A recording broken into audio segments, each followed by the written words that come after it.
Okay, let's go back to the news review. Daily Nation, page 4.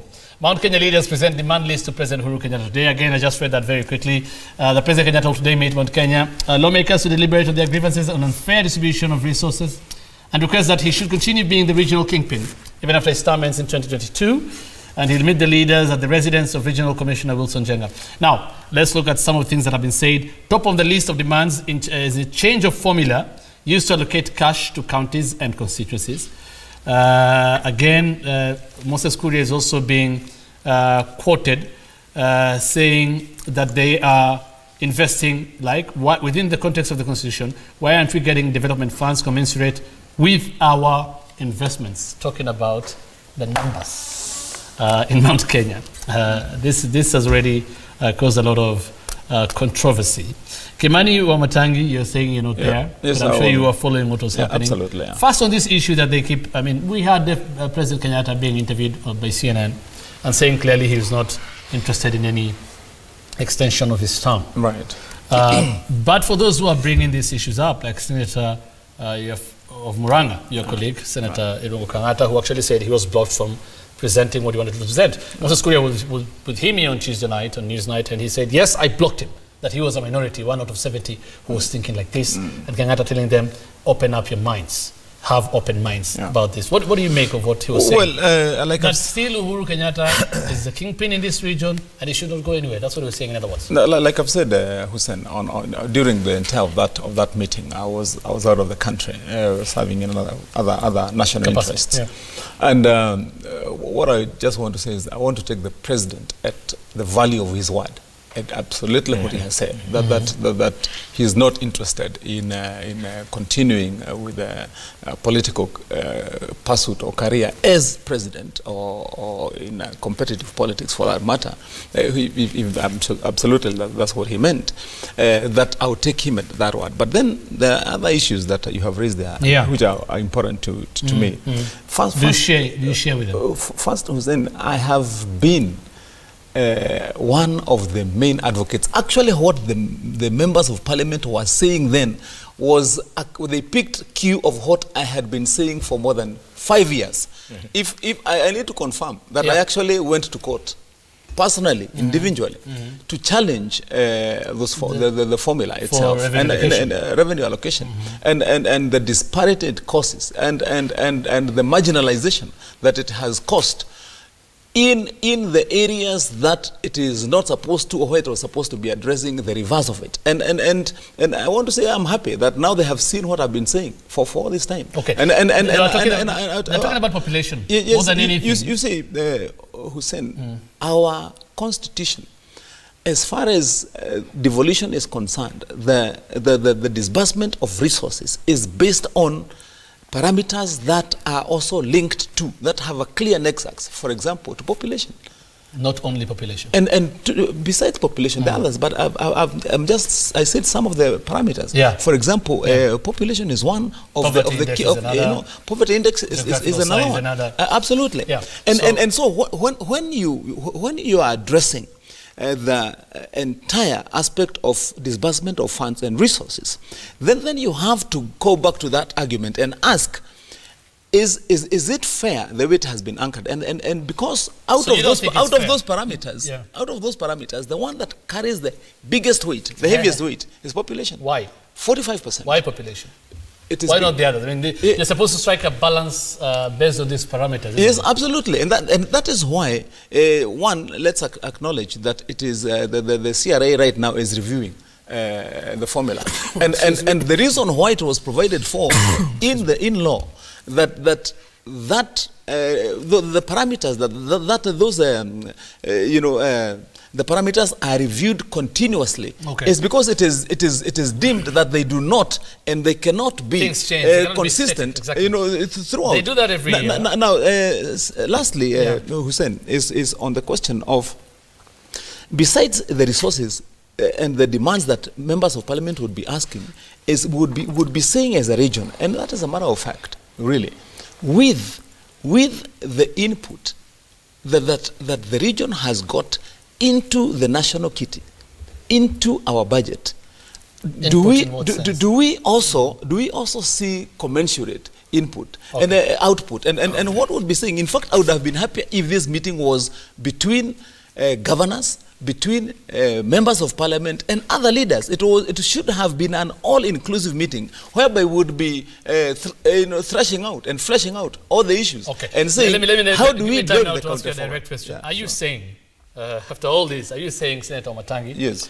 that the more, if you're populous, if a region is more populous, yes, that should be the most important and determining factor for disbursement of funds or resources? They should be considered. If they are more populous, yes, if there are more people. Yes. Is that what you're saying, in other words? You see, we have been advocating as a country. If you look at the Bomas draft itself, the first notion was that in the disbursement of resources, it is one man, one shilling. Okay, so then answer my question. Is that what you're saying, in other words? Yeah, absolutely. So what happens to a region that is less populous, has been marginalized? Yes. People, there's poverty. Yes. They don't live closely together as other regions in this country. What happens to Kamket's region, for example? You see, what we are saying, the more populous regions should be given more resources. What we are saying is that than the other regions. What you called that balance must address the reality itself. That indeed resources are intended to go and affect the lives of people. So if you have got 2.8 million people in Kiambu and you have got 1 million people in Kamket region, then it is only logical and sensible that 2.8 million people will require more resources than 1 million regardless people. Of the other, regardless of all the other prevailing you factors in you see, if you build a hospital, if you build a school, it is supposed to benefit those 1 million people or the 2.8 billion people. Wherever you take the resources, they affect the people who benefit from them. What Wamatangi is saying, he simply captures what was driving those people you saw in that meeting, the so-called Mount Kenya leaders meeting.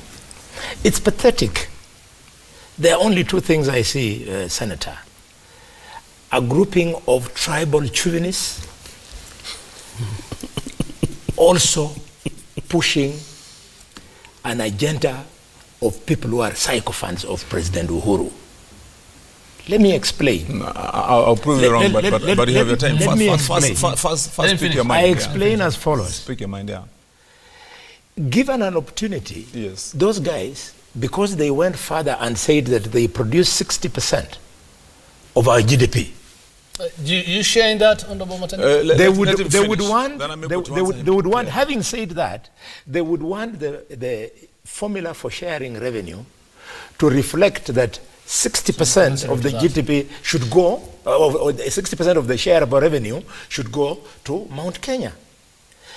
Kenyans must know that our GDP today is around US$ 85 billion. And 60% of 85 billion is 51 billion USD. Could people from Mount Kenya tell us, and some of us are very highly exposed, what it is that they produce in Mount Kenya that would account for 51 billion shillings every 12 months? We all know that Nairobi produces 57% of the GDP of this country. So if Nairobi produces 57%, where does the 60% they are talking from come from? What is it that you're producing? I want to recommend to you and other Mount Kenya leaders, as you pursue your tribal chauvinism, to go and read a document called The Determinants of the Real GDP of Kenya. Once you understand it, you'll humble yourself and realize that this matter is best left to the Commission for Revenue Allocation. It is the one which has got the mandate from the Constitution, which is properly equipped to give us the proper formula for sharing revenue. And you know, you and I, for the last 5 years, we have been discussing that formula. Okay. It is not forced down the throats of Kenyans. It is brought to the Senate for the Senate to approve. You know, I've let you speak, so I have finished. Can I let him speak and then I answer? I've got a very clear mind on that. No. Mine is a bit different. I look at this issue demands, or demands of Mount Kenya. I have no problem with the arguments by Senator Matangi. life is about numbers, politics is about numbers, everything is about so numbers. You agree with him? I have you no agree problem. With him? No, let me. You agree with him that when you're saying you have no problem, you agree I have with no him that, problem with his reasoning about numbers. Okay, so they should get more, you should get less because you have fewer people. Let me. You're interrupting my thoughts. No, I don't know why. I don't know why. Because you're saying you have no problem. Okay, let's go.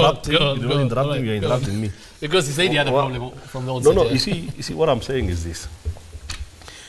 I am happy that the people of Mount Kenya have realized. It's not too late to realize, but I'm happy they have realized that the uselessness of trying to say using numbers to acquire political leadership in this country, to say that since we have the numbers, therefore we must produce the president, and we must. It is time we realize that we are together as a nation, and we are Kenyans first. That is most important. So that now, whether you have numbers, you are half the voting population, or Mheshimiwa Khalwale would like to say they are more than the Kikuyu in terms of political numbers. Those numbers did not really help in terms of distribution of resources. What we need to think about in terms of distribution of resources, we need to think nationally. We are Kenyans first. Those are the issues. That's why we came up with devolution. Yeah. Those are the issues that you think we should claim. Go and claim in Kiambu County. Go and claim in Murang'a. Go and claim in Nyeri. Right? But when it comes to national resources... Within the county setting, that's what you're saying. Yes. Leave it to CRA as when it comes to national issues, we leave it to the national institutions. Okay. But if you want to do... You claim your issues at the county level. Okay. Maybe now I can take on what Khalwale was saying. First, I want to... It's very unfortunate. I would call it a little, sad, the contribution from Senator Khalwale, because his county, Kakamega, is the third largest populous county in this country, and he has so many people. So it is absolutely shocking that he would be speaking in reverse of what is reality. Do you know, Hussein?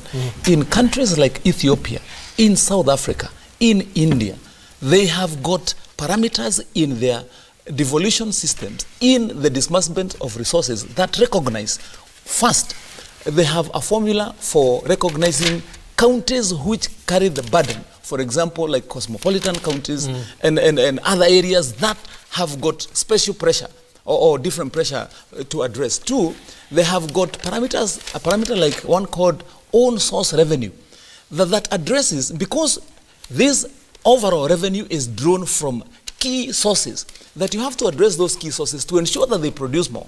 Now, the point here, Senator Khalwale, when you make the points that you made, and that's why I said I'm surprised at your speak. Whether you build hospitals, if you build roads, if you had $1 billion to go and invest in any county, it is supposed to uplift the lives of human beings.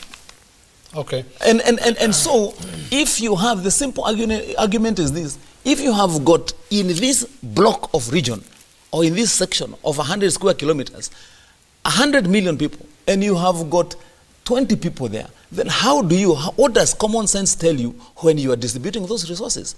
I mean, and what Mheshimiwa Kamket says is absolutely clear, that address ourselves, all of us as Kenyans. That is true.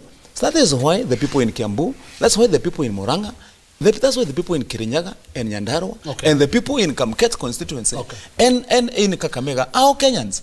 So what we are saying is, when you are addressing everybody as a Kenyan, you say that there are, within that region, so many millions of Kenyans. They are Kenyans ultimately. Yes. Yeah. And who also require to be addressed just the way that you are addressing every other Kenyan. Okay. So you ask yourself that question, then you say, if you have got more Kenyans, by virtue of that the population is higher in that region, so how do you address their issues? So how do you want me to support you just because your county and my county are the most populous in the country, other than Nairobi? How do you want me to support you when you're misleading Kenyans? We should be honest to Kenyans and tell them that the current formula has got weighting factors. And one of the weighting factors is population. And that, in fact, population has got the highest weight. So if it was already there, why do you want to add more so as to disenfranchise counties like Marsabit? You lose the argument. Be calm. You lose the discussion. I beg you. Okay. Be calm. Yeah. you don't have to do it. The fact that the drafters of the Constitution saw the wisdom of creating the Commission for Revenue Allocation, and that commission is made of people who are professionally competent. They have come up with a formula which has been enjoying support of the Senate where you sit. No. Senator Khalwale. Where I want you to understand me more, why I've got harsh words for the Mount Kenya leaders, is that they now want to tweak that formula to bring in something else, saying that the more you think you produce, the more you should be given. If you pursue that line of thought, you are driving the country into the possibility of Turkana. Now that they have started producing oil, them saying that we want to secede. Okay, I just wanted to quickly correct you. When you quoted the Constitution. Yes. I'll just read this very, very quickly. Yes. The basis of revenue sharing among the counties for financial year 2016-2017, yes. 2017-2018, 2018-2019. This is from a friend who's helped me right now to just get this information. By resolution passed on 21st June 2016, National Assembly resolved in pursuant of Article 217 of the Constitution, the basis of revenue sharing shall be as follows. Population, percentage weight is 45%. That's highest. That's the way it's been. Okay, then we have equal share, 26%, poverty, 18%, land area, 8%, fiscal effort, 2%, development factor, 1%. My question to you, as you respond, my question to you is this. Sure. How much more would you want the percentage rate of population to be, and what do you affect here? Equal share, poverty, land area, fiscal effort, what do you affect? Okay, let me now answer. Yeah. I want to first answer him. First, you have referred to the drafters of the Constitution. The reason why, Hussein, you have read what you have read there, and you see the date that you have read is 2016. 2016? Yes. Financial year 2016, 2017, yes, 2017, 2018, absolutely. and 2018, 2019. Absolutely. The reason why you've read that date, and remember we promulgated this Constitution in 2010. In that law you quote, it has provided for that formula is reviewable. First, it provided for the first 4 years. Then it provided for the other next 2 years. Yeah. And then now it has provided for the 10th year. And the reason why that it is provided for that it should be continuously reviewed. There's no doubt is to address those realities. Yes, how much more? What do you want to change? For example, let me just give you an example. Kiambu County, which has got a population of 2.8 million people now, the amount disbursed to Kiambu is 9.3 billion shillings. The amount disbursed to a county, for example, like Turkana, is 13.5 billion. Okay. Now, because they're taking into consideration other issues like poverty, like land area, land size and so on. Yes. Now, you address some of the realities, and some of those are geographical. For example, let me give you another example. A county like Taita, Taveta. In Taita, half the land is Amboseli Game Reserve. And national government provides for a parameter that is land, which is one covered for under the National Reserve, and two, where there are no human beings but they are animals, and which has got a special kitty from the Ministry of Tourism and other support, and still money is sent to that county. And what you'll be asking, not only those two but several, what you'll be asking yourself is the formula addressing the issues it was supposed to be addressing in the first place? Okay. And what we are saying is that it is extremely simple, that the one man, one vote, 1 shilling formula is what has got to carry the day, such that when Kamket has got a million people, when Halole has got a million people, and Kiambu has got 2.8 million people, they're addressed equally. How do you answer this? Now, your last question was how much more would you want would need to be asked? The first question, the first answer is this: that we have to make sure that the census that is supposed to happen happens first. We are clear and correct on how many human beings are in each part of this country. Okay, I'll ask when that is done, once we are clear about the census and about the number of people in each part of this country, then now we go to how much do you allocate. So my answer is very, very simple. Yes. As long as, if we say the formula is 47, 48, if it is 50 or it is whatever, as long as it equitably addresses every Kenyan wherever they are, such that the person who is in Marsabit, the person who is in Mandera, the person who is in Kiambu and in Nairobi will receive an equal and equitable amount. And then Hussein, as I finalize, the last formula the last parameter you read there is we have one like equalization. We have other parameters that now address the special needs for those counties, whereby you'd be saying use this fund to build extra hospitals. By increasing the revenue, by increasing the share that goes to the criteria of population, obviously you'll affect poverty, you'll affect land area, you'll affect all those other things. Yes. And let me ask you another question. Before you ask him another question, I just wanted to say, listening to Senator Matangi here, I've listened to him very keenly. His argument is better, is line of reasoning, and his argument is better argued at Kiambu County Assembly. What he said, within the budget that has already been given. If I was him, I would move, because he has a right as a senator to go to Kiambu County Assembly, go and make those arguments in Kiambu County Assembly. The arguments he's making now do not belong to a nationalist. Okay. No. You respond. Let me ask this question. Today you're banning them. Is there something wrong with your system? This was always going to be. It is because that is a very, very important issue. Yes. One, not only, and you see, we can hide behind in a curtain. But the reality is this, Hussein and my brother, I know a member of parliament does not have a county assembly to address. You can address a baraza yourself. But I'll tell you, I'll tell you this. I'll tell you this, my friend. You know, as far as the question of revenue sharing is concerned, this must be applied to every Kenyan. And the misfortune is that you are seeing it the other way around because it was said by people from Mount Kenya. The truth of the matter is that this helps every single Kenyan. Okay. Because there are people in Lamu. I'll tell you, Hussein. Yeah. I sit in the Public Accounts Committee. I see the monies that go to every county. Yes. This gentleman here who is pretending was with me and he was the chairman. And I'll tell you what. There is no single day a single county came to us and said, for example, many of them, that we were able even to develop using even 10 million shillings. So what you are saying is this. Question now. What you are saying is this, that when this formula is addressed to ensure that there is equitable distribution of resources to every Kenyan wherever they are, then we are going to start seeing development. How do you explain, for example, to Turkana County?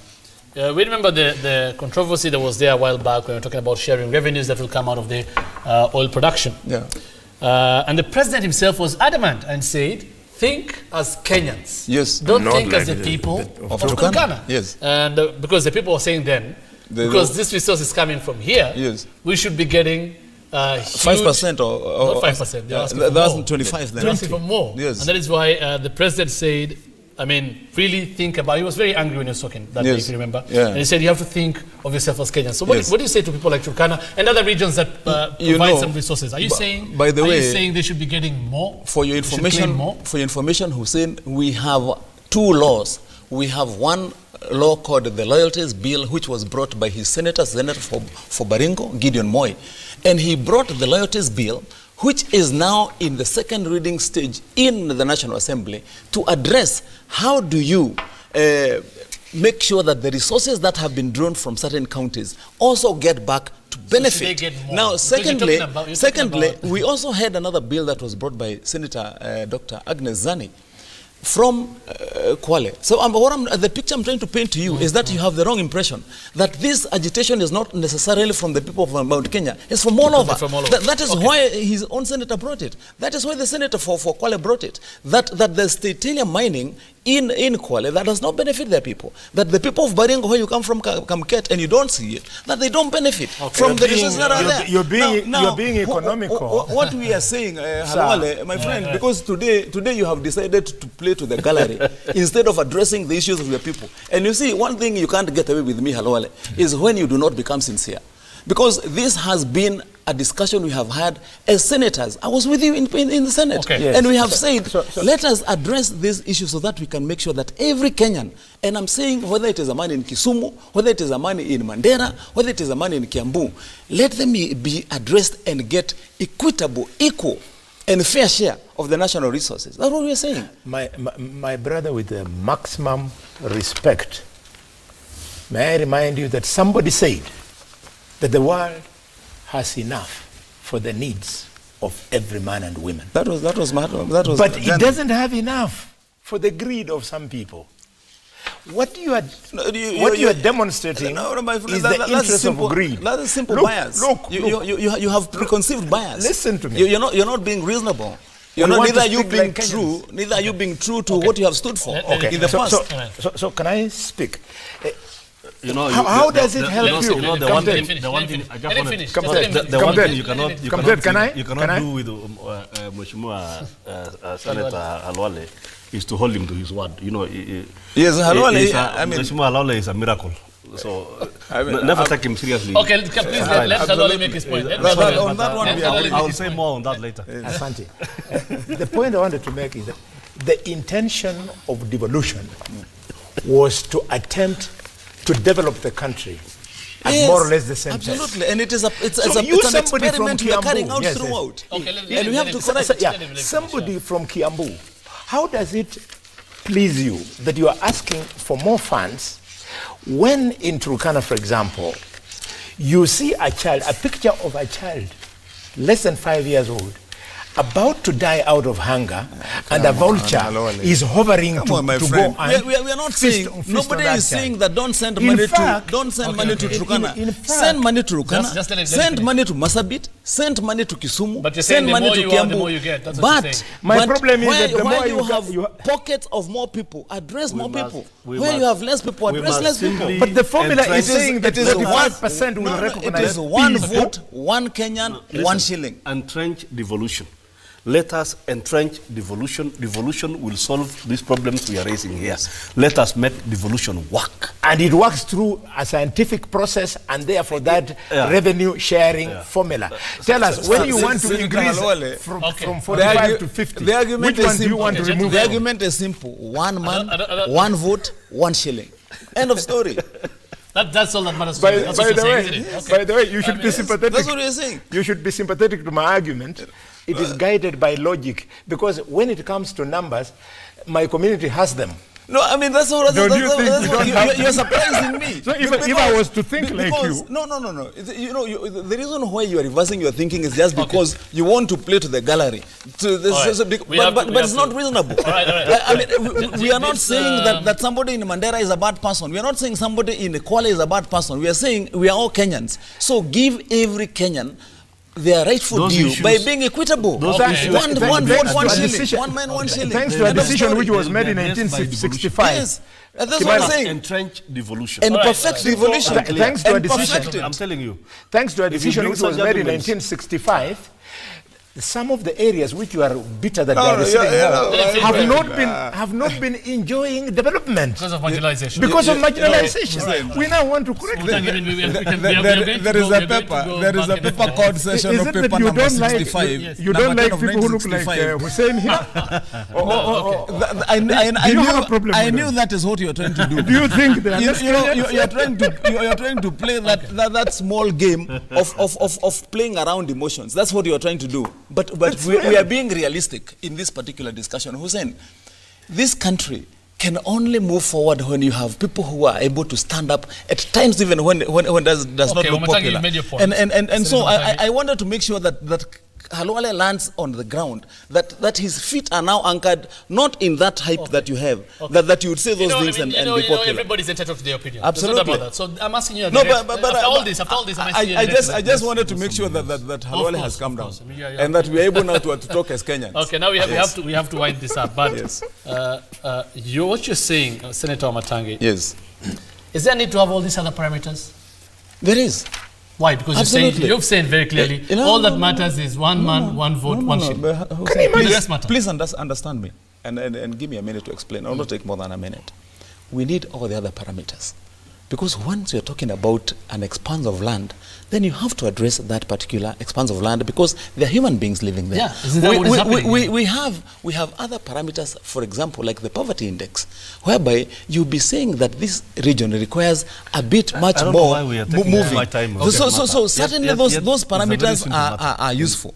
But in the overall, because they're supposed to summarize into one number. That is why you find when a county is receiving money, you say that it is 10 billion that has gone as a result of all these parameters. The question is, the way you have weighted those parameters individually, does it result in equitability? And my last point is this, Hussein. Okay. The reason why we have those two houses is because the Senate is an egalitarian house.